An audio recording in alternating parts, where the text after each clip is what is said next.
Hello and welcome to the BS Buddies podcast, episode 4. We'll eventually lose track. It's okay. That's all right. We can't count. My name is Joe. He's Ian. I'm Ian. And welcome to another episode where today we're going to talk about the best concerts we've been to and the worst. And the worst. Which Oh, the worst. I don't even know what my worst one would be, but we'll find out, I guess. I've got an honorable mention from my dad for one of the worst, if that one counts, but we'll save that one till the end. So I'm guessing we'll probably want to start out with best. Yes. Okay. That sounds like a good plan. Would you like to go first, or would you like me to go first? All right. You know what? Sure, I'll take my first stab at it. Okay. I would say that arguably the best concert I have been to would be the Luke Bryan concert I went to in Los Angeles. Now, there's a little bit of a caveat to this. It's not like I wasn't in the stands for this one. Actually, I was part of the security team because in the Marine Corps, one of the ways that they raise money to help fund tickets for the Marine Corps Ball that's held every year in like Vegas or wherever your unit wants to do it, they send troops out to work contracts for security companies that work the venues for these performers. So like in this case, we were at, oh God, what was it? What stadium was that in LA? Oh, it's a famous one. I can't think of it right now. Staples I don't know what Center? Let me let me Is let me that look even this in up. LA? Stadium in LA. I'm gonna get this. Can I what? No, this is not. What is this? This is nothing what I want. No. What's the? It's a baseball stadium. I know that. Oh, shit. Dodger Stadium? Oh, that's what it was. Dodgers. That's why. I don't know why I couldn't. My mind kept referring to B, and I'm like, it's not B. What is it? It's something. Bodger Dodgers Stadium. Stadium. Bodger Okay. Stadium. Bodgers Stadium.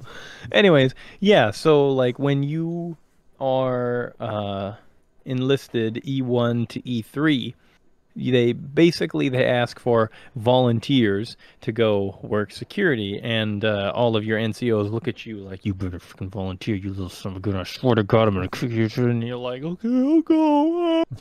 And so then you volunteer for this, and on the day of, they're like, okay, you're gonna wear black pants, black shoes, and a white shirt, and then you go off, and you get there, and then the security people, the ones who are actually in charge of running it, who are just civilian contractors, they're like, okay, we need you guys to go put on these yellow security shirts. You stand here, here, here, here, here. So I was actually right by the stage because I was posted. The stage was like a little T shape with the head of the T being at the very where the rest of the stadium was, and then the leg of the T went out into the crowd in the stands where everybody sat if you had the VIP tickets or whatever. So I'm standing out there right there, and I like country music. I'm not a particularly heavy Luke Bryan fan, but he's got some songs that I like. However, the reason I liked his performance the most is because he was very crowd friendly. In between songs, he would talk to the crowd. He'd be like, "Hey, how you doing, LA? Woo!" He's like, "Man, you guys got some nice weather going on right now. Woo!" And he'd be like, "Anybody out there got a Dodgers jersey?" That's what somebody threw on stage. He was like, "I don't have me a Dodgers jersey. Anybody got one? I gotta have it." And like 15 people threw jerseys onto the thing, and he's like, "Oh, I like this one." And then he does his more songs. Oh, go ahead. I was just gonna say, for anyone who doesn't know how much a jersey costs, a baseball jersey, like a good one, it's at least $150 for like starting for a good one. Yeah, and that's not something I would throw on stage after spending probably hundreds of dollars to even go there. Well, let me put it this way. If you're close enough to be in throwing distance of the stage, you probably got some money lying in your pockets. It's freaking expensive to get VIP tickets down there, and the people who can afford it, I'm sure, are probably the same people who showed up in like Maseratis. Unless you're at a Billy Joel concert, because I heard he gives away his front row seats to people who bought like nosebleed seats because he wants true fans in the front row and not rich people, which I That's think cool. is awesome. Just the same. That's cool. Anyways, Love me some Billy Joel. But anyways, yeah, I really liked Luke Bryan's crowd engagement. Like at one point, he brought a cooler out. He was like, "Man, it's still a little warm out there. Anybody thirsty?"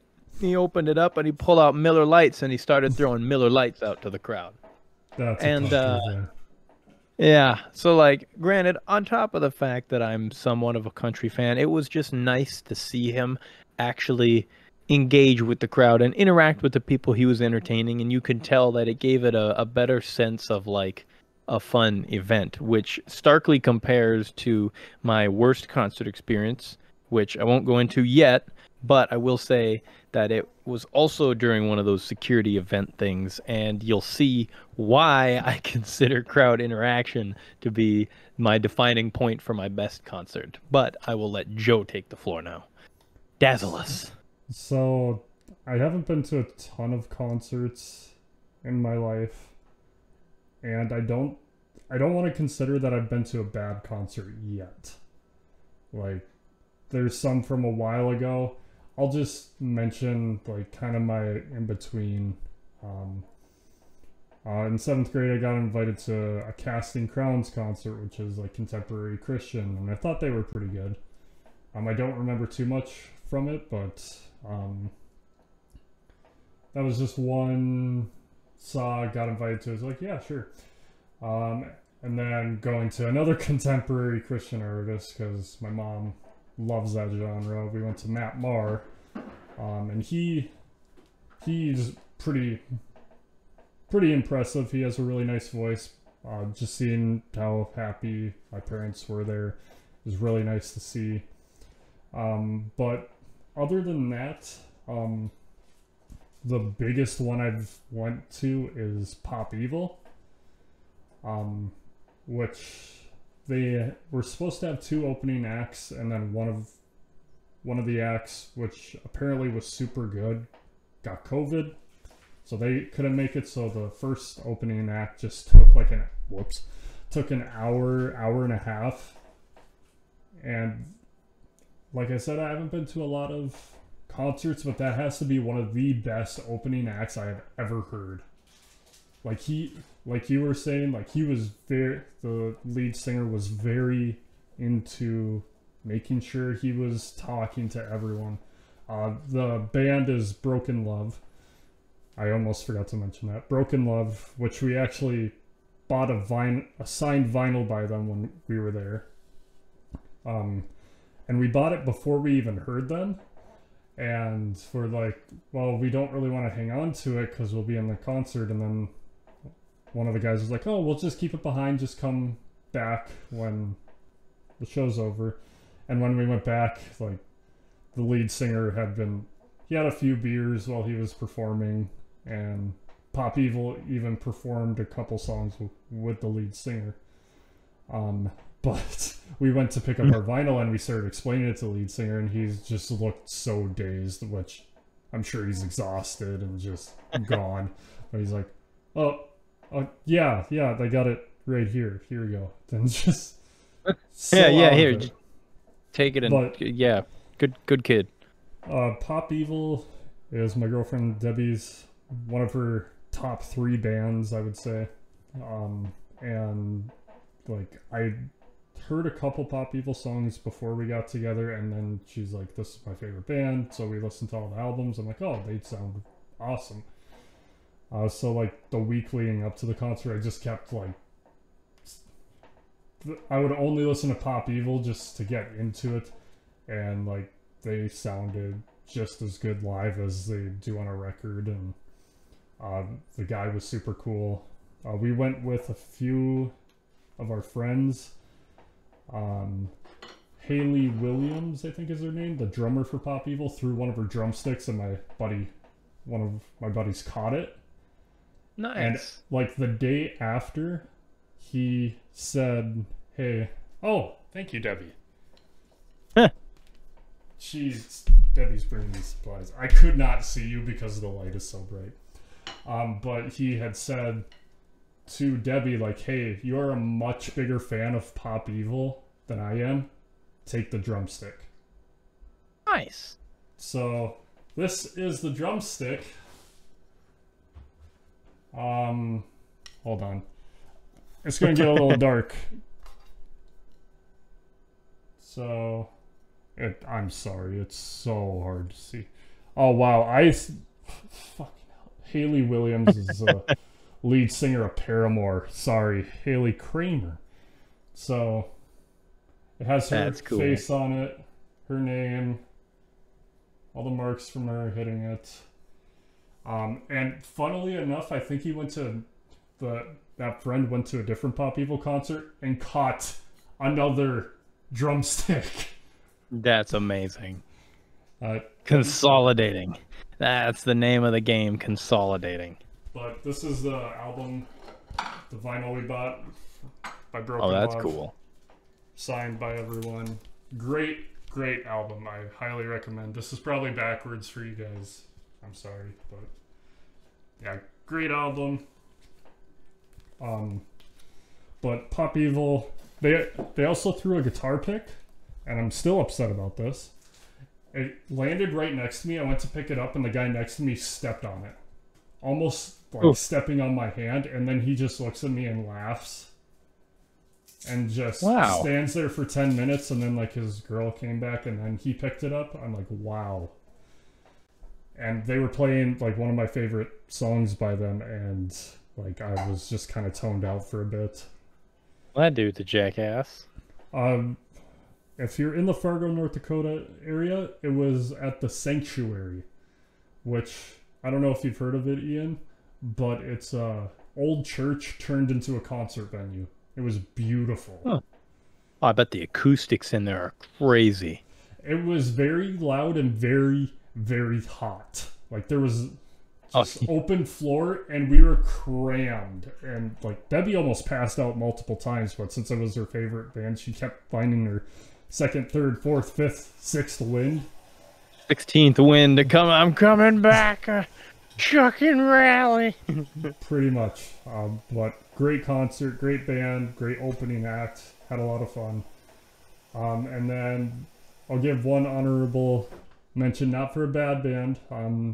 This is for Street Dance. Heard them 2 or 3 times in my hometown. Outside Recess. They are broken up now, unfortunately. Fantastic cover band. They were a group of teachers that started a band together. So Outside Recess. And then whenever they went to do an intermission, they would have a school bell ring when they left and when they came back, which I thought was a neat touch. But very good cover band.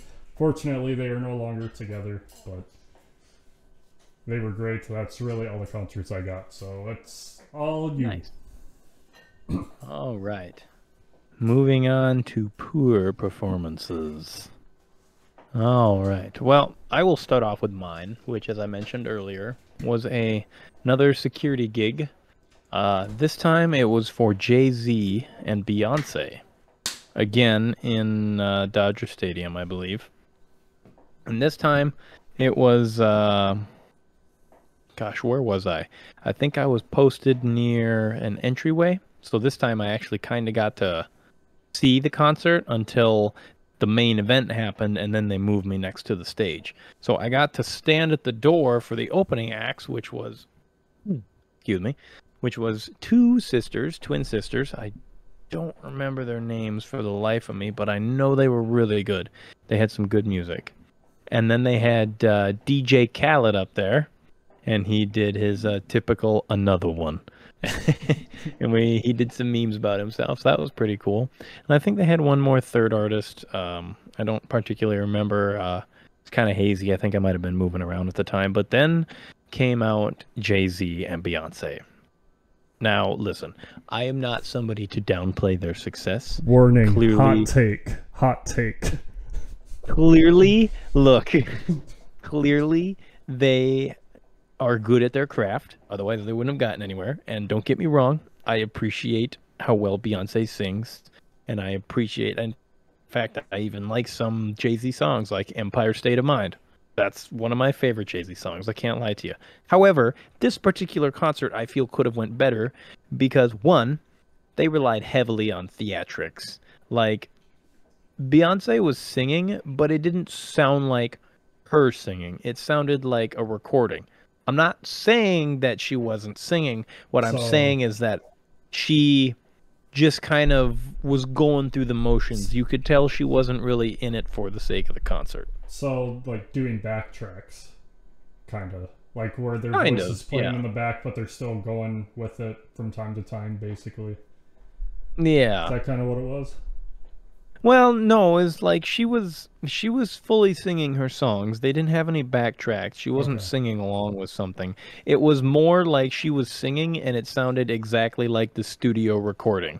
Like, you know how most of the time concerts performers or band singers, they'll put a sort of personal flair on a concert performance so that the song that they play is just a little bit different than what you hear in the studio recording. This was not that. And I'm not saying that she has to, but I'm just saying that it sounded like she was kind of going through the motions. She wasn't really, in it to say, uh, I to put it know, in a phrase.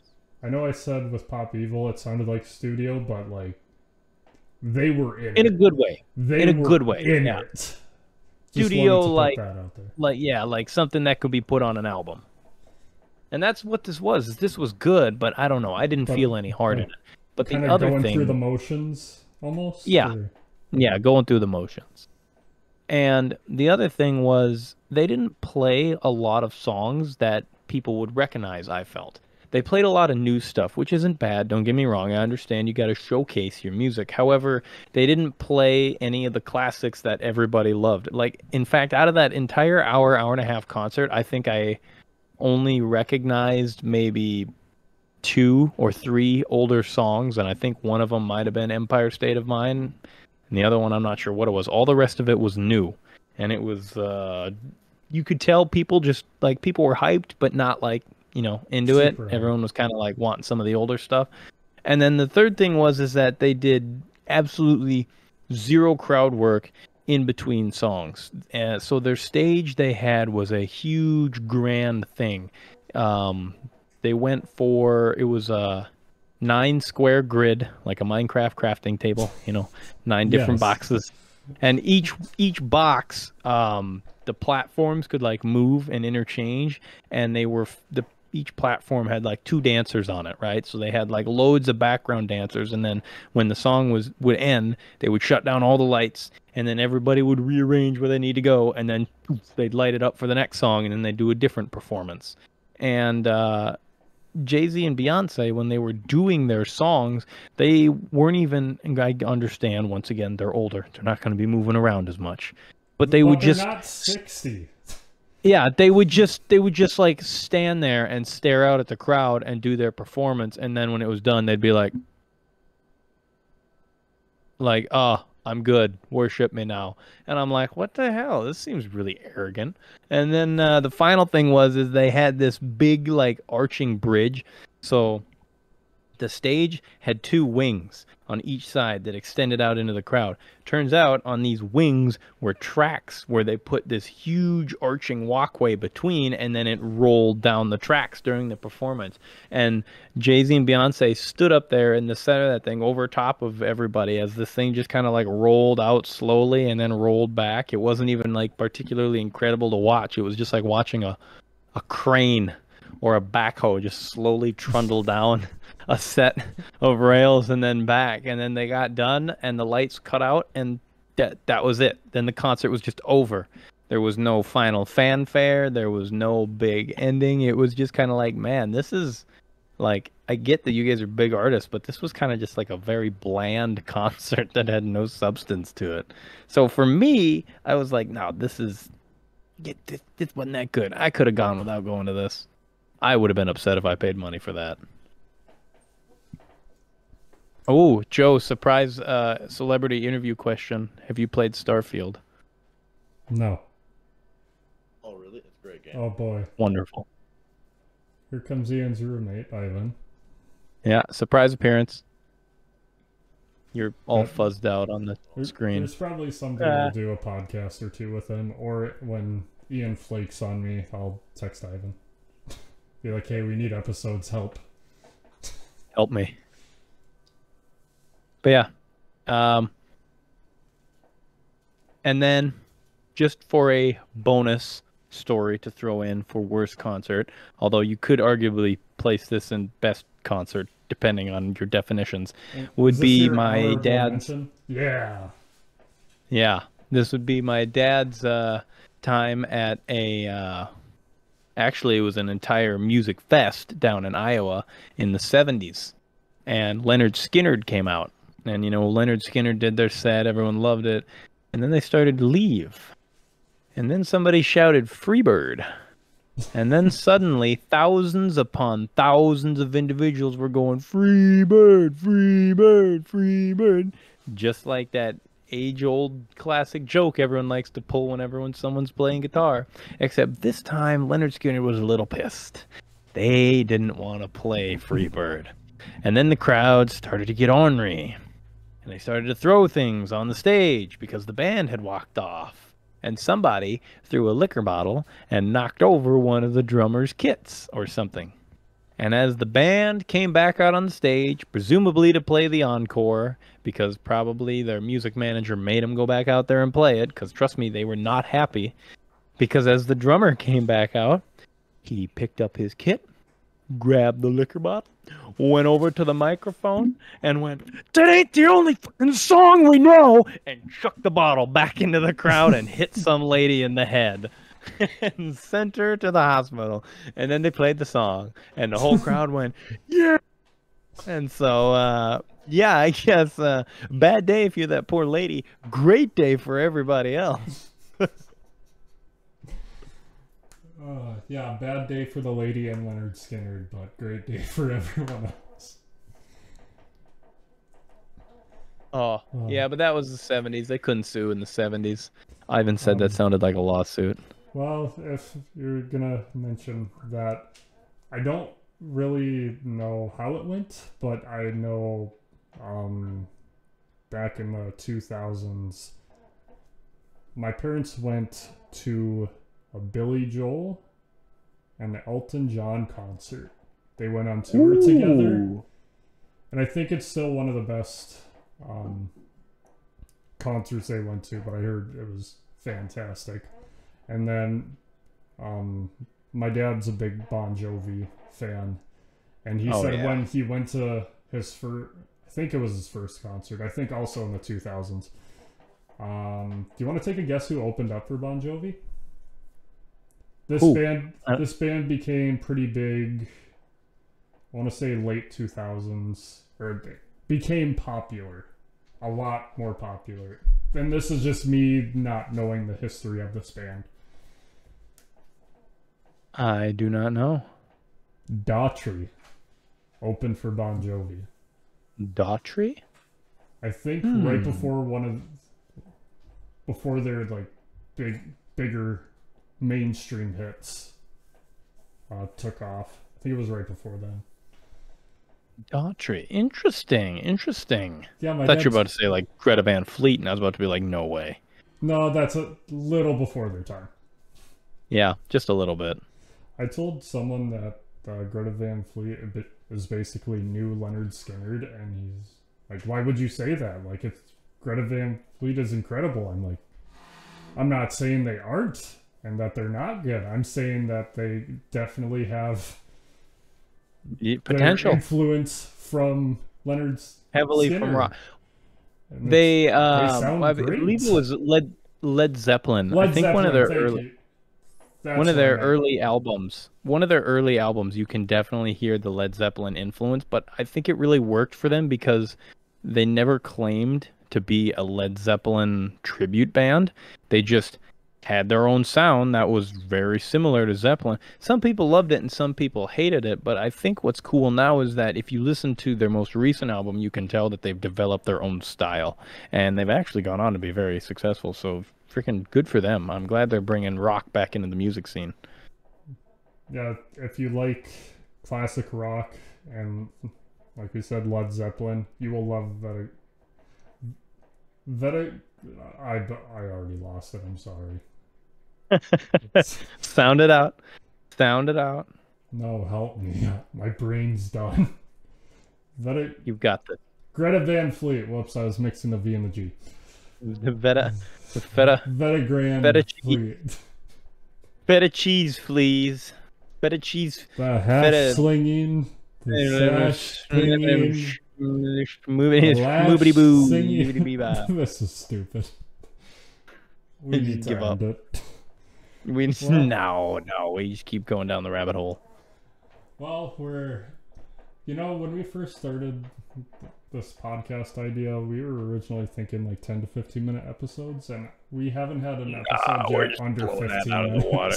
You can't. Some of these stories have too many details. You can't fit that kind of important proximity information into 15 minutes. No. You gotta put details in. That's what gives it life, Joe. I also like how you said you wanted to keep it at 15 minutes, and now you're saying, no, we need to go longer.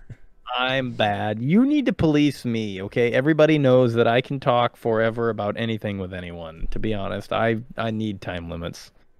Well, I'm ending our time right here because we're at 26 minutes. So, okay, I'll shut up. Now it is quote time.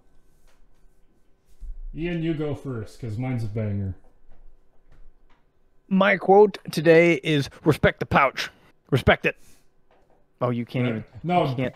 It's okay. Blur it. Keep it blurred. Not sponsored. Now, my quote, which I saved from last time, and I have it up on a sticky note on my second monitor. It says, "They wrote me off, but I never wrote back." Oh, that's a good one. I heard it like the day after we recorded the first couple podcasts. I'm like, are you kidding me? I could have used that.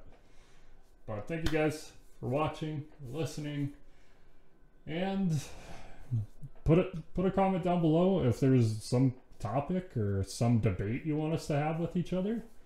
Give us ideas. We're too lazy to think of stuff on our own. That's a lie.